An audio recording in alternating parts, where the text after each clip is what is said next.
Ya, halo pemirsa, apa kabar Anda hari ini? Langsung dari studio IDX Channel Jakarta, saya Prasetyo Wibowo kembali hadir dalam Market Review, program yang mengupas isu-isu yang menjadi penggerak ekonomi di Indonesia.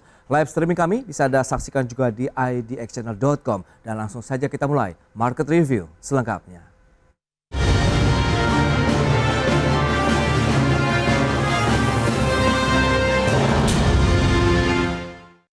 Ya, pemerintah Indonesia mendorong pembentukan blok ekonomi baru dalam rangkaian pertemuan global The World Government Summit 2025 di Dubai, Uni Emirat Arab. Menteri Koordinator Bidang Perekonomian Airlangga Hartarto menegaskan the emergence of multiple economic blocks yang diinisiasi Indonesia merupakan respons atas meningkatnya tensi global dan ketidakpastian ekonomi.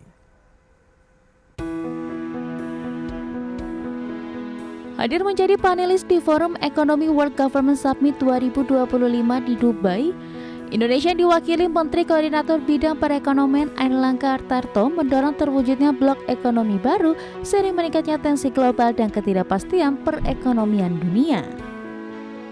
Dengan mengusung tema The Emergence of Multiple Economic Bloc yang diinisiasi Indonesia ini diyakini bisa berimplikasi terhadap perdagangan, investasi, dan stabilitas geopolitik. Menko Airlangga menegaskan blok ekonomi regional seperti ASEAN sangat berperan strategis dan vital dalam menjaga stabilitas ekonomi di kawasan. Untuk itu Indonesia berharap adanya pembangunan kemitraan yang strategis untuk mewujudkan kekuatan ekonomi kawasan yang diprediksi mencapai 1,3 triliun dolar Amerika Serikat. But for Indonesia, I think to maintain the stability, we are a friend of everyone. We are a friend of US. During Biden, we signed the Indo-Pacific Economic Framework. We signed 3 pillars, supply chain, green economy, fair economy. And we are on the process of accession to the OECD with the Western world as well, Latin America. We are in discussion with GCC. Thank you for Minister Abdullah to invite me in this forum, and I think Indonesia will bring the GCC bigger because with currently 280 million people plus GCC 50, then 2 trillion economy plus Indonesian economy 1.3 trillion. Dalam forum WGS 2025 Dubai ini, Indonesia sekaligus optimisme melanjutkan perkembangan perundingan Indonesia Gulf Cooperation Council atau GCC FTA yang sedang berlangsung. Di mana melalui kerjasama ini Indonesia dapat membangun kolaborasi dalam sektor kritikal seperti energi, keuangan, dan infrastruktur dengan negara-negara kawasan Teluk. Dari Dubai, Uni Emirat Arab, Tim Liputan IDX Channel.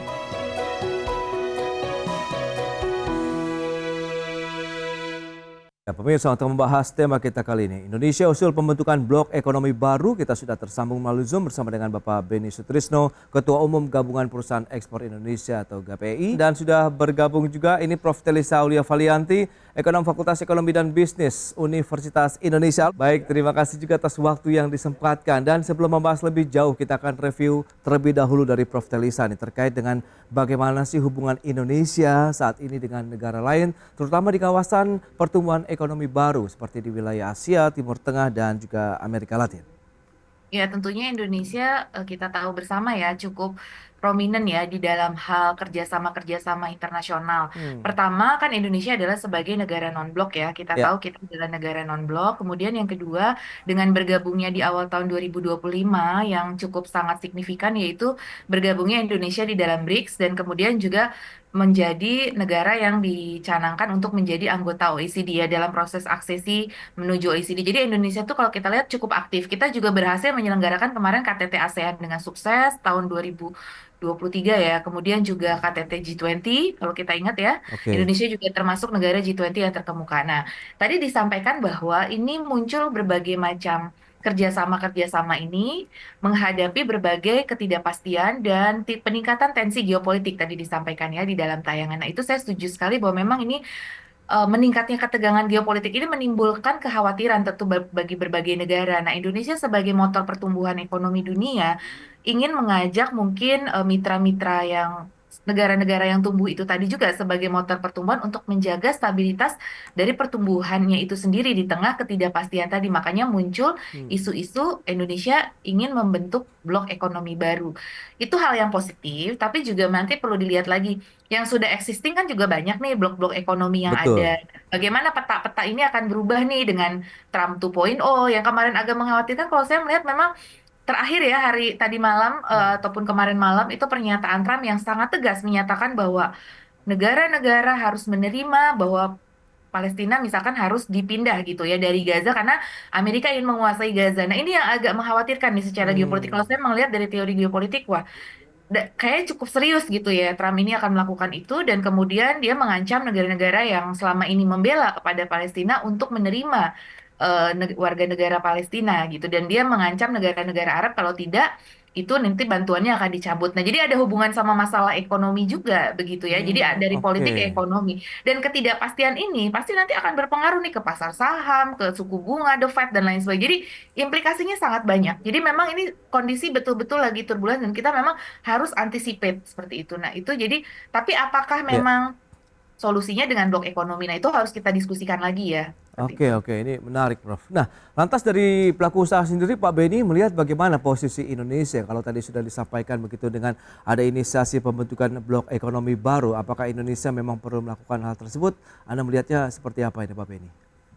Saya melihatnya gini, yang sudah ada itu kalau nggak salah saya dengan almarhum Pak Faisal Basri lakukan melihat perjanjian dagang kita sudah cukup banyak, tapi ada beberapa mungkin banyak ya HS number yang kita sama sekali nggak ekspor. Jadi kematangan waktu Oke. melakukan negosiasi perundingan perdagangan itu memang kurang kurang komprehensif. Mungkin belum tidak melibatkan apakah dia kementerian tahu nggak itu barang itu ada di sini. Takutnya barang itu nggak ada di sini. Kalau nggak ada, kenapa diperjanjikan untuk mendapatkan akses pasar? Ya ada 23 kalau nggak salah 23 perjanjian perdagangan. Dan juga di Amerika Selatan kan sudah terjadi SEPA gitu dengan Chile. Tapi kan pertumbuhan ekspor kita ke Chile juga begitu-begitu aja masih kecil sekali. Nah ini dalam perundingan itu yang penting eh, apa yang dirundingkan itu harus tahu betul ada nggak barangnya. Nah ini Oke. yang mau ditemukan akses pasar nih. Ya. Kenapa kita ikut BRIC? Karena negaranya banyak, lalu penduduknya banyak. Gimana akses pasar barang kita bisa masuk ke sana? Tapi barang apa yang mau dimasukkan ke sana? Nah ini perlunya kematangan di dalam materi perundingan perdagangan itu sendiri. Baik, Pak Beni, itu kacamata dari dunia usaha. Lantas, Prof. Telisa, sejauh mana sih sebenarnya manfaat yang dirasakan Indonesia begitu saat ini kalau memang kita sudah bergabung dengan beberapa organisasi ekonomi dunia begitu kan ada G20, kemudian APEC, kemudian BRICS terbaru. Anda melihatnya seperti apa? Ya, mungkin menambahkan juga kita Ya, juga jangan lupa member RCEP juga Regional hmm, Comprehensive Economic Partnership ya bersama ya, dengan China dan beberapa negara ASEAN Plus ya. Nah, itu juga harus direview sih. Jadi sebenarnya gini, kita juga jangan bentuk yang baru dulu kalau belum ada juga evaluasi dari yang sudah ada ya. Sebetulnya kan apakah tidak bisa memanfaatkan skema yang existing begitu ya. Jadi kan sebenarnya sudah ada kerjasama. Tujuannya juga harus jelas ini apa gitu dan oke, benefitnya ya. Dan kemudian evaluasi dari kerjasama yang existing. Karena gini, kalau dalam teori terlalu banyak kerjasama seperti saya pernah membahas ya beberapa tahun yang lalu dalam review-review kita juga itu bahwa sebetulnya ada namanya noodle ball syndrome. Kalau kebanyakan kerjasama juga nanti kita bingung sendiri gitu ya, kayak kayak oke, terlalu rumit gitu. Karena dengan ini ada kerjasama ini, dengan ini apakah itu nanti overlap atau kemudian ada saling conflicting kayak gitu-gitu. Nah ini harus dilihat dulu sih existingnya. Jadi sebelum kita memutuskan kita mau membentuk yang baru, mungkin karena kita juga baru aja bergabung di BRICS ya. Ini kan kayak baru aja terus kita mau ada yang lain lagi gitu. Maksudnya kayak iya, iya, terlalu apa ya? Mungkin ini diperlukan tapi again kajiannya gitu loh. Jadi apakah hmm, sudah ada kajian yang cukup komprehensif? Apa manfaatnya? Apa yang kita dapat selama ini manfaatnya seperti apa? Urgensinya juga seperti apa? Jadi oke, apakah tidak bisa memanfaatkan tadi skema skema existing karena gini, kalau dengan negara Timur Tengah misalnya misalkan kita kan punya OKI juga ya, Ya. negara-negara Islam itu juga. Nah, apakah bisa di situ disuarakan? Terus kita ya tadi di G20 juga ada dengan Uni Emirates Arab, misalkan dengan Turki juga gitu kan. Jadi ada irisan-irisan sebenarnya. Nah, terus kita mau baru lagi nih, padahal kita baru BRICS kemarin. Jadi itu Oke, tadi ya. irisan-irisan diagram Venn-nya ini dan kemudian manfaatnya Hmm. apa gitu, itu juga perlu diperjelas sih gitu. Atau kita harmoniskan saja yang ada itu bisa atau tidak seperti itu. Dari yang sudah ada itu kita combine khusus untuk Hmm. menghadapi kondisi terkini ya yang memang membutuhkan gitu. Jadi kita bukan cuma merespon jangka pendek dalam membangun suatu kerjasama, tapi melihat juga benefit jangka menengah panjangnya apa. Memang di dalam jangka pendek tadi kita perlu bersatu untuk menghadapi Trumponomics 2.0, untuk menghadapi ketidakpastian global saat ini. Nah, tetapi jangka menengah panjangnya ada nggak isu yang emang urgen untuk kita bentuk blok ekonomi baru ini? Seperti itu. Oke, itu dia butuh kajian, kemudian mereview juga ya dengan Ya. organisasi-organisasi ekonomi yang sudah ada sebelumnya. Apakah posisi Indonesia ini juga cukup diperhitungkan atau tidak? Kita bahas nanti di segmen berikutnya. Prof. Telisa, Pak Beni, kita akan jeda dulu sebentar.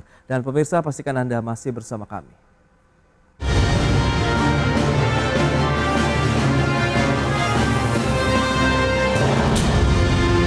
Ya, Anda masih menyaksikan Market Review. Pemirsa, berikut ini kami sampaikan data terkait dengan keanggotaan Indonesia dalam sejumlah organisasi ekonomi dunia. Ya, seperti yang bisa Anda saksikan dan tadi sempat sudah kita singgung juga ada G20. Ini forum kerjasama multilateral yang beranggotakan 20 negara dan Uni Eropa. Kemudian juga ada APEC, Asia Pacific Economic Cooperation, Forum Kerjasama Ekonomi dan Perdagangan di kawasan Asia Pasifik. Kemudian juga ada World Trade Organization yang mengatur perdagangan antar negara, dan BRICS juga ini tadi sudah disampaikan. Nah, berikutnya, manfaat keanggotaan dari organisasi ekonomi dunia itu apa saja yang bisa kita raih?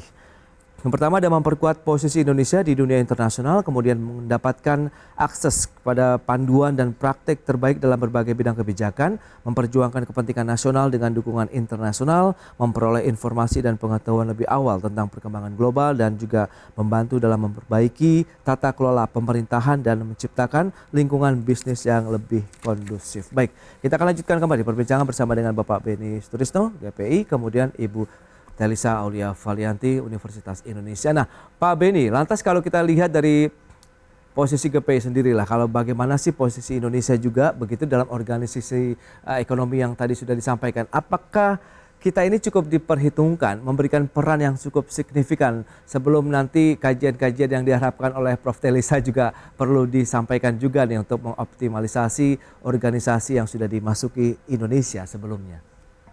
Ya, dalam hal ini kan Indonesia dianggapnya seksi untuk pasar ya. Hmm, Tentu akseptasi dari blok-blok itu pasti juga mau aja perundingan. Tapi kan oke. seperti Prof tadi katakan, manfaatnya apa buat kita gitu loh ya.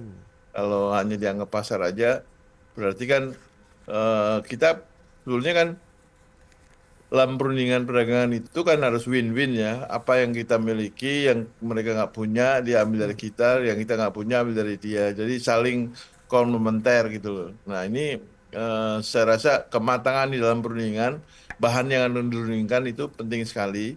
Dan setelah perundingan terjadi, itu mengawal perundingan itu hasil di lapangannya bagaimana itu juga harus kita amati ya. Karena pernah terjadi antara kita dengan Jepang, ASEAN Jepang, lalu Indonesia Jepang, itu ada beberapa hal yang kita tertinggal kalau dibandingkan Vietnam sama Thailand. Hmm. Karena kita tidak mengawal gitu loh, kita biarkan seolah-olah kalau udah berunding, udah tanda tangan ya sudah gitu loh. Nah ini kita memang agak malas untuk melakukan pengawalan itu.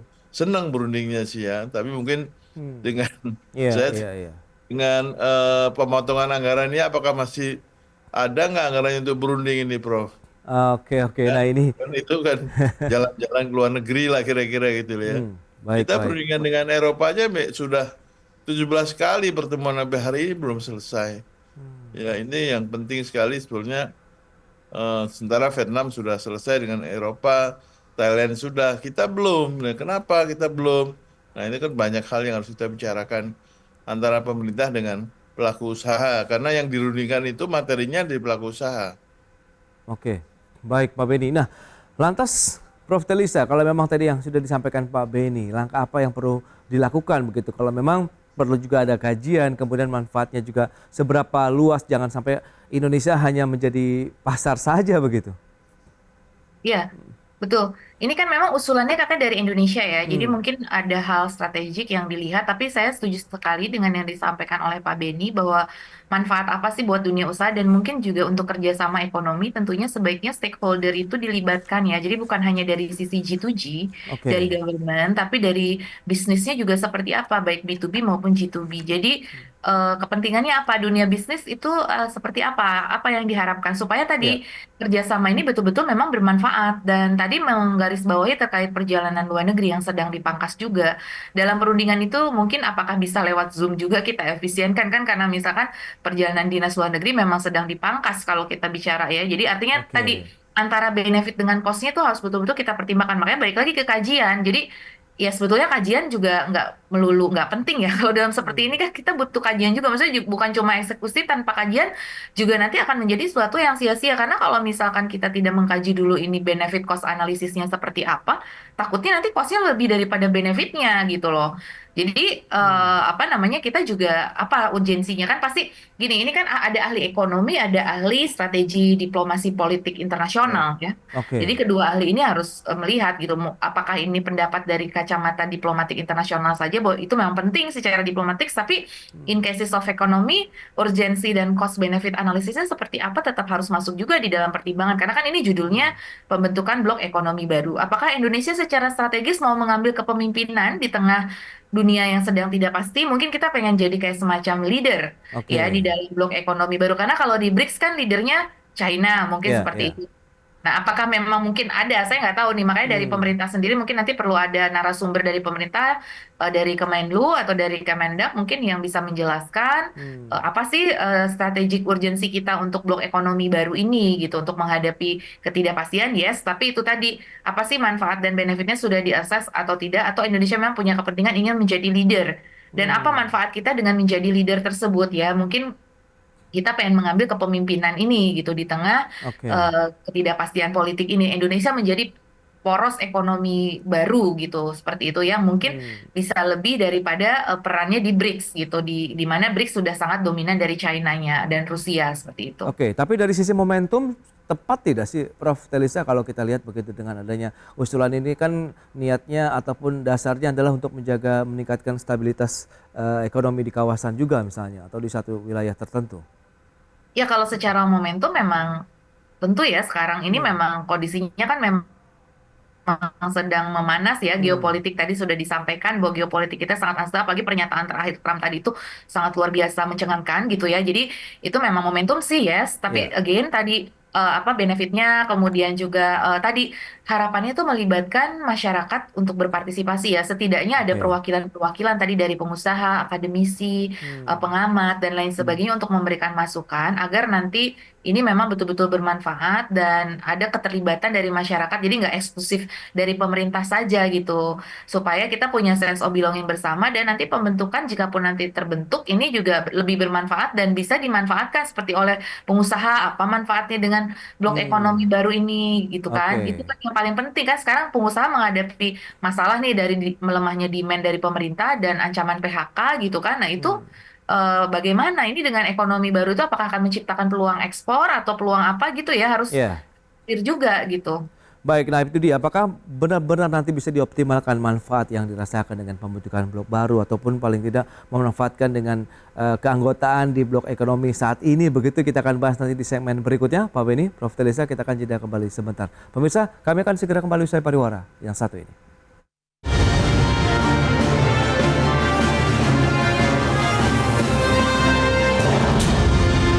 Baik, kita lanjutkan kembali perbincangan bersama dengan Bapak Beni Sutrisno, Ketua Umum Gabungan Perusahaan Ekspor Indonesia dan juga Profesor Telisa Aulia Valianti, Ekonom Fakultas Ekonomi dan Bisnis Universitas Indonesia. Baik, Pak Beni. Nah, lantas bagaimana dengan momentum tadi? Kalau memang dilihat ini kondisi global yang juga sedang mengalami tekanan, kita butuh mungkin satu ikatan kebersamaan lagi begitu dengan negara-negara lain dengan membentuk blok ekonomi baru. Apakah ini bisa menjadi peluang yang bisa dimanfaatkan atau justru menjadi tantangan juga akhirnya buat ekonomi Indonesia kalau Anda sebutkan tadi jangan sampai kita yang menjadi pasarnya begitu Pak Beni.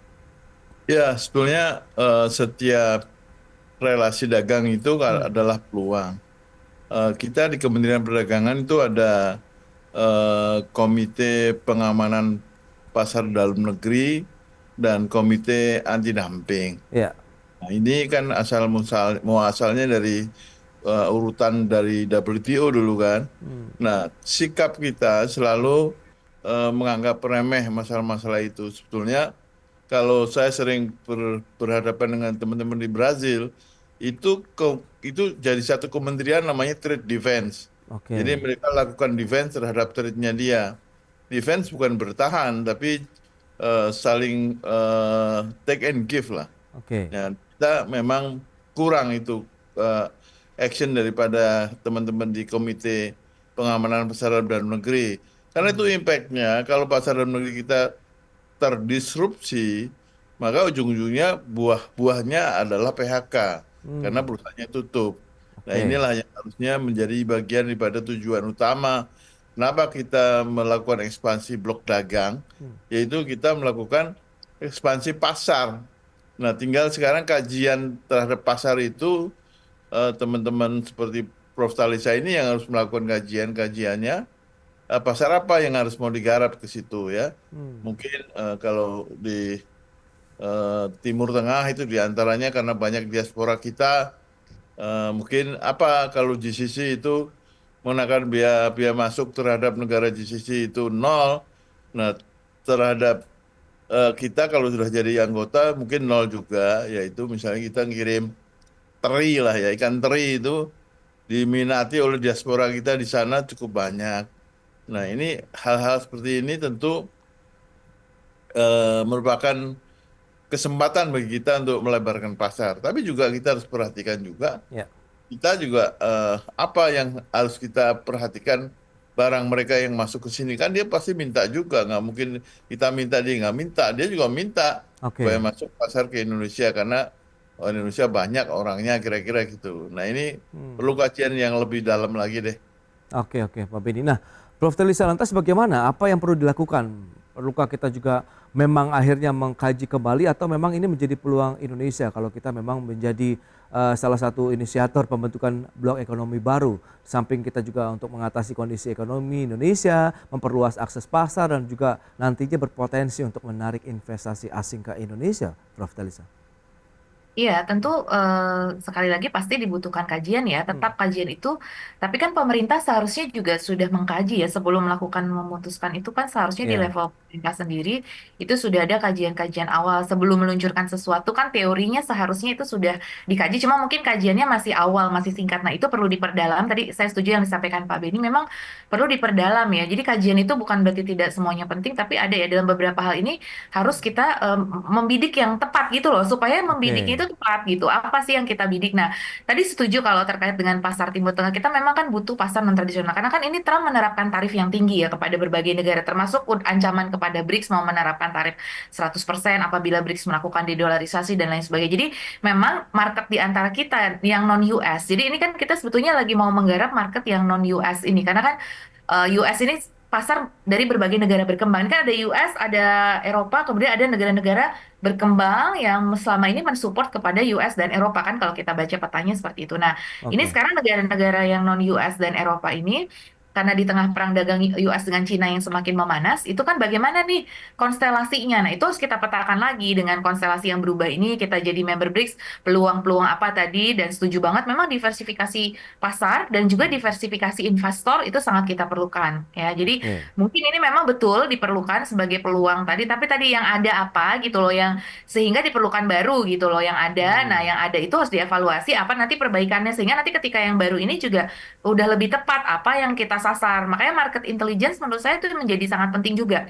Seperti di Timur Tengah saja, itu ya Mas Was. Kalau kita ke Timur Tengah, itu saya melihat sekali banyak sekali produknya dari India dan Cina dan dari Bangladesh, dari Indonesia itu terbatas sekali dan tenaga kerja kita yang bekerja di perhotelan misalkan itu juga masih sangat sedikit nih. Oke. Kerja sama tenaga kerja jangan cuman ya kita mengirim makanya kita kan moratorium tuh ya ke Saudi misalkan terkait dengan ART dan lain sebagainya karena kita malahan dirugikan kan di situ dengan gaji yang rendah, dengan perlakuan yang buruk dan sebagainya. Nah, padahal kalau kita lihat di sektor perhotelan aja itu kebanyakan dari Bangladesh seperti itu.